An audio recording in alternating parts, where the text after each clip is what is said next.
Kita sudah sampai di penghujung pembicaraan kita dengan RJ Lino dalam DPS. To the point. Pak Lino, kita sudah singgung baru saja bahwa Anda harus berhadapan dengan panja di DPR. Sebagai wartawan, saya mungkin bisa menginterpretasikan posisi Anda. Ada problem hukum, lalu kemudian sekarang ada problem politik yang Anda harus hadapi. Jadi hukum karena soal mobile crane yang kemudian penggeledahan tadi yang kita bicarakan, lalu kemudian politik Anda harus berhadapan dengan panja. Kesiapan Anda tentang ini? Jadi pertama, Bung ya, saya tuh percaya bahwa di negeri ini masih banyak orang baik. Kalau nggak banyak orang baik, saya udah tampias lah, saya namakan itu ya. Kemudian panja itu juga satu kesempatan untuk saya jelaskan kepada publik, kepada wakil rakyat apa yang saya kerjakan, ya. Jadi saya sama sekali sangat senang bahwa itu dibawa di wadah resmi, daripada itu hanya di media yang orang yang nulis juga nggak jelas ya, sehingga masyarakat luas bisa lihat, bisa memberikan penilaian ya, apakah yang dilakukan Lino itu bagus untuk negeri ini atau orang yang selalu tabrak dengan aturan, nggak ikut aturan. Gitu. Hanya bayangan saya ya, karena saya mengikuti dan ikut meliput soal panja ini di DPR, itu begitu akan jadi noisy banget persoalan ini. Jadi itu kalau main bola itu seperti main di lapangan becek, Pak Lino. Kira-kira kalau Anda lihat begitu, betul kepentingan Anda bahwa ini akan di-clarify di sini itu jauh lebih bagus. Tetapi banyak sekali kepentingan di belakang itu, noisy. Saya nggak pusing itu, Pak. Saya approach-nya yang sangat profesional. Saya confidence apa yang saya kerjakan benar, dan itu akan saya defense di panja itu, jelaskan kepada para wakil rakyat apa yang saya kerjakan itu tidak melanggar aturan dan berguna dan sangat menguntungkan bagi bangsa ini. Dan saya yakin itu. Dalam pertemuan pertama cerita tentang panja ini kan soal perpanjangan kontrak ya dengan Hutchinson, yang kemudian mereka anggap Lino jalan sendiri, tidak diketahui dan tanpa melalui Menteri Perhubungan, kira-kira begitulah ceritanya. Sebetulnya secara yuridis gimana sih proses perpanjangan seperti itu? Kenapa Anda bisa jalan? Sebenarnya simple, Pak ya. Saya ingin bagaimana? Ya, yang saya perpanjang itu aset yang sudah kita miliki sebelum undang-undang pelayaran itu. Ya, sebelum aset yang sudah kita miliki sebelum dan sudah kita operasikan sebelum undang-undang pelayaran itu. Ya, di pasal 344 ya, baik ayat 1, 2 dan 3 itu sebutkan bahwa aset yang sudah kita miliki tetap dimiliki oleh kita. Ya. Tetap ya Pak ya, dimiliki oleh kita. Ya. Kemudian sekarang saya kasih perpanjangan kepada anak perusahaan saya sendiri yang saya 51% share. Kok ribut? Aset ini punya saya sendiri. Saya kasih perpanjangan ke anak perusahaan saya sendiri. Ke anak perusahaan. Kok jadi persoalan? Pertanyaannya mungkin adalah beruntung nggak dengan perpanjangan seperti ini? Saya bisa defense itu karena saya gunakan Deutsche Bank yang sangat high caliber quality financial advisors. Mereka nggak mungkin bikin sesuatu yang nggak benar. Ya itu perusahaan yang high credible. Ya jadi saya bisa berdebat itu dan mereka sangat saya yakin sangat responsible untuk apa yang mereka kerjakan itu. Ya. Artinya secara komersial mestinya ini profitable untuk. Ya. Ya. Nah kemudian saya tadi bilang tadi ya. Jadi saya kasih pertanyaan ke anak perusahaan saya sendiri. Kalau urusan Pelindo dengan pemerintah kaitan dengan undang-undang pelayaran mengenai berapa yang harus dibayar, bukan konsesi loh Pak. Ya, berapa yang harus dibayar? Itu kan urusan Pelindo dengan pemerintah. Begitu betul saja kita bayar. Tapi kan nggak mempengaruhi terhadap perpanjangan ini kan asetnya tetap punya saya. Kecuali kalau ada itu ditransfer lain lagi. Pertanyaan, apa bedanya dengan kontrak awal dan yang perpanjangan? Nah, kontrak ini begini ya. Waktu saya lelang New Priok Pak ya, New Priok, itu angkanya bagus sekali.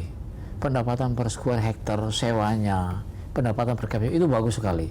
Kalau dibandingkan dengan yang dipunyai oleh JICT itu kan kontrak 1999. Ya. Itu seperti bumi dan langit. Padahal ini masih 5 tahun lagi. Ya. Sehingga untuk tahun 2019. Iya, masih 5 tahun lagi. Seperti bumi dan langit. Seperti bumi dan langit yang 1919. Ini bagus banget yang hasilnya Priok ini parameternya, yang ini kayak begini. Jadi kemudian saya ini ada opportunity. Saya tanya sama orang dari Hong Kong, mau nggak kita rubah ini term yang masih 5 tahun lagi dari sekarang, ya, dengan term yang lebih baik pada New Priok yang saya lelang itu. Baru kita bisa pertimbangan perpanjangan. Dan inisiatif kasih perpanjangan bukan dari mereka, dari saya. Karena saya lihat ini sangat menguntungkan bagi negeri ini. Ya, saya bisa rubah termnya yang 5 tahun menjadi lebih baik. Lebih baik itu kira-kira kalau dulu 19, sekarang Jadi berapa? gini, kalau dulu kontra dulu, term yang lama itu, kalau pendapatan per tahun ya, itu katakan Hutchison itu 10, saya dapatnya 20. Betul. 2:1.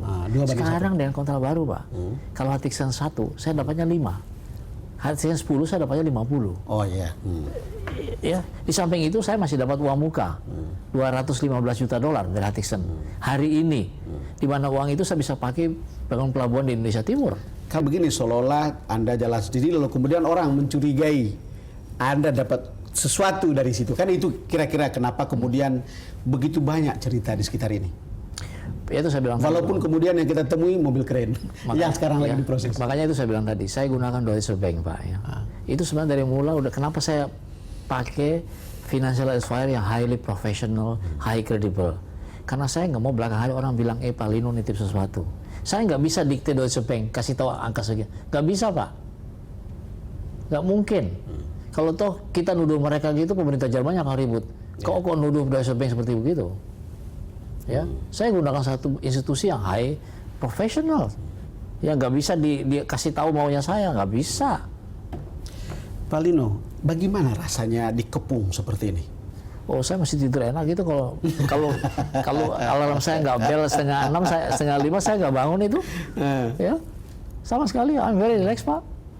Tidak terasakah bahwa ada bau atau aroma politik di sekitar Anda untuk mengatakan Anda tidak perlu dipelindungi lagi? Ya, Pak Bung Don ya. Saya ini running the company. I'm not running as a governor, I'm not running as a major, wali kota, di mana popularitas itu penting. Saya nggak butuh popularitas itu. Saya nggak butuh itu.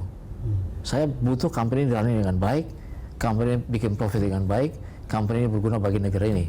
Bahwa ada orang yang nggak suka dengan saya, itu urusannya orang itu, bukan urusan saya. Oh. Karena kalau saya pikir orang itu nggak suka dengan saya nggak bisa tidur nanti buat apa? Kalau orang tidak suka itu urusannya sendiri lah, bukan urusan saya. Anda masih optimis untuk bertahan lama di Pelindo? Saya bilang, I do my best. Ya, karena waktu saya datang di perusahaan ini, bukan saya minta loh jabatan ini. Saya diminta untuk di jabatan ini. Beda ya. Makanya kenapa saya bilang kemarin, kalau saya nggak disupport, saya berhenti. Pernah ada nggak dengar orang bilang gitu? Nggak ada di negeri ini. Karena saya diminta untuk jalankan perusahaan ini. Tapi pertanyaannya, kenapa kemudian tidak berhenti saja? Kenapa? Kenapa tidak berhenti saja? Loh, Bapak bisa lihat gimana supportnya number 1, number 2 kepada saya. Ya. Kalau nggak ada support itu saya berhenti, Pak. Betul-betul berhenti. Etian kan Bapak bisa lihat sendiri. Ya, support yang saya dapat itu. Dan support itu saya harus bertanggung jawab atas support yang beliau-beliau itu berikan kepada saya. Ya, saya harus jalankan dengan sangat baik, sangat profesional. Pak Lino, terima kasih sudah datang ke DBS To The Point. Terima kasih. Terima kasih. Pemirsa, demikian perbincangan saya dengan Dirut PT Pelindo II, RJ Lino. Silakan Anda mengambil kesimpulan, berbagai fakta dan mungkin jawaban Pak Lino sudah Anda dengar. Anda mungkin juga punya data, Anda juga mungkin punya fakta. Kita hanya menyajikan pertanyaan, lalu kemudian mendengar jawaban. Silakan berpikir dan melihat lebih jauh. Terima kasih karena Anda sudah bersama kami dalam DBS To The Point kali ini. Dan sampai kita jumpa lagi pada DBS To The Point episode berikutnya.